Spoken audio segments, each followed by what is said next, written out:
রঙিন নেশার এই মনে রং লেগেছে, তাই চোখে চোখে বলছি ইশারায়। রঙিন নেশার এই মনে রং লেগেছে, তাই চোখে চোখে বলছি ইশারায়। এখন করি কি উপায়, এই মন রাখা যে দায়।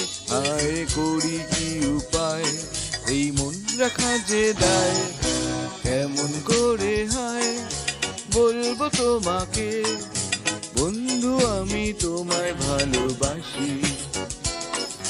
কেমন করে হায় বলবো তোমাকে,